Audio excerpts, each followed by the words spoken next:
Kiitokset Nikille. Selostus toimii tuolta studion puoleltakin mainiosti.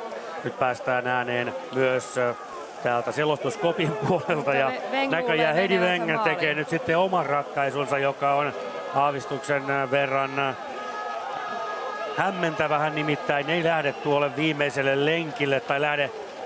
Hän luulee hiihtäneensä maaliin. Kyllä. Mitä ihmettä? Hän meni kierroksessa sekaisin. Mitä ihmettä tässä tapahtuu? Heidi Wenger kuvittelee, että hän hiihtää maaliin. Matkaa on kuitenkin vielä 2,5 kilometriä.